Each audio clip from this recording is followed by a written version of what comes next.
marah-marah, malam ini kita tantang untuk bikin orang ketawa. Sebetulnya itu Pak Ahok akan stand up comedy, tepuk tangan dulu dong untuk Pak Ahok. inilah nasib yang namanya Basuki. Ya. Basuki itu nggak pernah jadi penyanyi, pasti pelawak. Okay. Udah nasib. Saya kenapa pakai batik kayak pejabat? Saya masalah tuh saya suka lupa saya itu pejabat. Jadi sebetulnya saya ini orang yang sopan, tau nggak? Cuma karena kesopanan seorang pejabat itu beda dengan kesopanan lagi di nongkrong di warung kopi. Saya betul-betul lupa. Saya ingat banget waktu itu banjir tahun 2013 awal, Pak Jokowi suruh saya beresin tuh waduk Pluit tuh, karena itu inti dari Jakarta nih, tengah nih. Pokoknya beresin waduk Pluit, jangan sampai damnya jebol. Kalau jebol bisa Mike meninggal. Oke Pak, siap Pak. Terus pagi-pagi saya ngatur 1.200 orang mau pindah, mau ngerayu ke Marunda. Jadi di kantor lurah saya cek semua. Tiba-tiba, ini jam 10 nih, sampai jam 10, tiba-tiba semua pegawai PNS itu panik, tau gak? Semua kayak panik, terus cepat-cepat turun ke bawah. Ada apa, saya bilang, ada apa? Pak Wali Kota datang, Pak Wali Kota datang. Langsung saya juga ikut turun cepat-cepat ke bawah. Terus sampai di bawah, terus Pak Wali Kota lihat saya, dia pikir, waduh, mau dimarahin Pak Wagub ini. Mohon maaf Pak, mohon maaf Pak, mohon maaf Pak, saya terlambat Pak, ada acara keluarga Pak. Terus kenapa mohon maaf sama saya ya? Pak Wagub, mohon maaf Pak. Iya, gue Wagub ya. Otak saya ini, tadi kadang kita politikus, kita ini kelamaan jadi pengusaha. Kalau dengar wali kota mah cepet-cepet disambut, takut kita. Ya malam ini saya pakai baju ini terus supaya mengingatkan saya itu saya ini gubernur. Saya takut nanti depan Pak JK saya salah kepleset gimana? Gawat kan? Gawat. Terus kemarin saya tanya di teman, kok kayaknya lu lebih sembuh deh sekarang. Minum obatnya apa? Enggak, aku minum obat masih sama, tetap PPG, yang pura-pura gila, pura-pura goblok. 1,5 tablet tiap hari. Kalau kurang pas bahaya. Enggak, lu ada terapi apa? Kok kayaknya sekarang lebih inget kamu tuh gubernur gitu loh. Aku ketemu dikirimin orang di BBM, kirimin video pendek bagaimana meningkatkan daya ingat. Gimana caranya? Coba waktu kecil kalau nakal diapain? Diginin dari mak bapak lu kan. Jadi aku diajarin terapi tiap hari pegang begini, turun naik supaya ingat, eling bahwa lu tuh pejabat. Hok, lu jangan macam-macam, nih masih gini terus naik terus. Nah makanya terapi ini lumayan loh ternyata loh. Saya jadi sekarang lebih gampang ingat dan gak gampang marah-marah sekarang. Contoh terakhir, saya kasih bukti.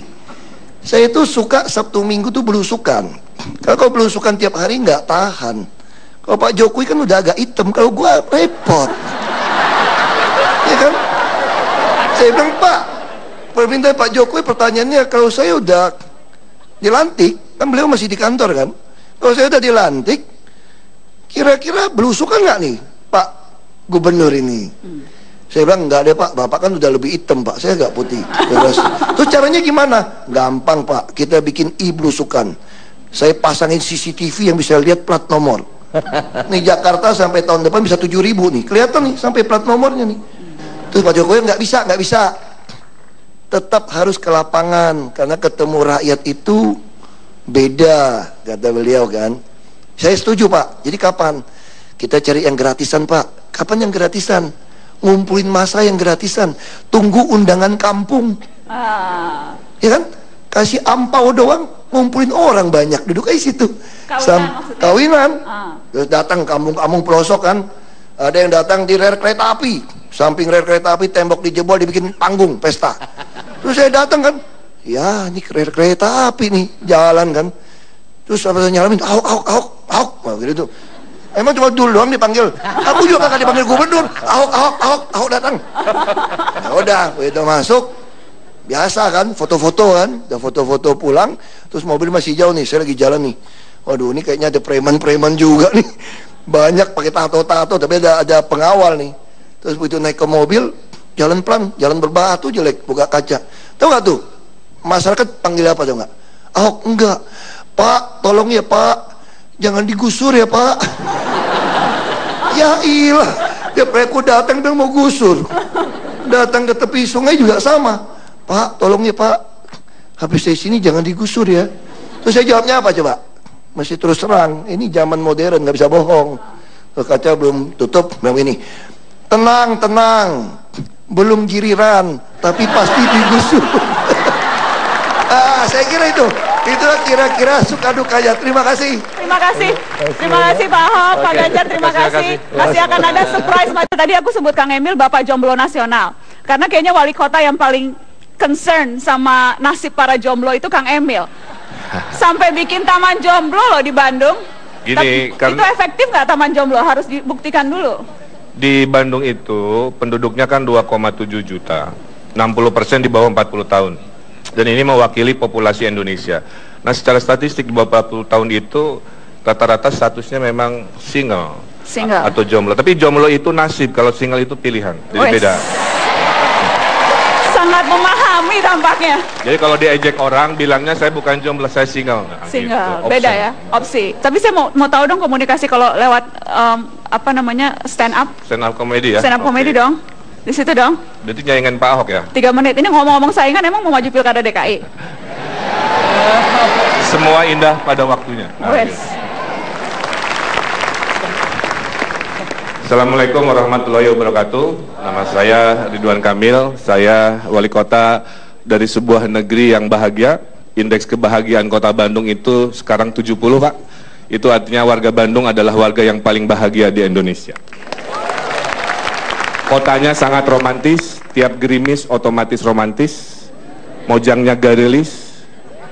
Sampai ada puisi yang mengatakan Bandung diciptakan saat Tuhan sedang tersenyum. Terus ada yang nanya, Pak, kalau Tuhannya agak marahan, kalau Tuhan agak marahan menciptakan Jakarta. Maaf Pak Ahok ya. Tapi kalau Tuhannya agak cuek, kalau Tuhan lagi cuek menciptakan Banten dicuekin. Nah, Soekarno itu di Hari Pahlawan Bandung memberikan jama jalan kepada pendiri Republik Indonesia, Dr. Insinyur Soekarno. Soekarno itu saking jatuh cinta dengan Bandung, beliau punya puisi juga. Ke Bandunglah aku kembali kepada cintaku yang sesungguhnya. Tapi kalau saya lain, ke Bandunglah aku kembali kepada mantan-mantanku yang sesungguhnya. Nah, di Bandung ini, Pak, tahun ini kami sedang mencoba meraih Piala Kebersihan Adipura yang 18 tahun tidak mampir di kota Bandung. Supaya nyambung dengan masyarakat, saya bikin poster. Buanglah sampah pada tempatnya, buanglah mantan pada temannya. Gitu. Nah, hati-hati buat yang adik-adik ya. Ini kan lagi musim reuni, ya, lagi musim reuni. Saya baca-baca di ensiklopedia, arti mantan itu alumni hati. Gitu. Karena alumni hati berbahaya karena suka ngajak reuni, gitu. Nah, ada di Bandung juga kita menggunakan kalimat-kalimat tadi untuk mengajak masyarakat berubah. Ada sebuah puisi di dinding ditulis, berakit-rakit ke hulu, berenang-renang kemudian. Mantanmu sudah ke penghulu, kenapa kamu masih sendirian? Gitu.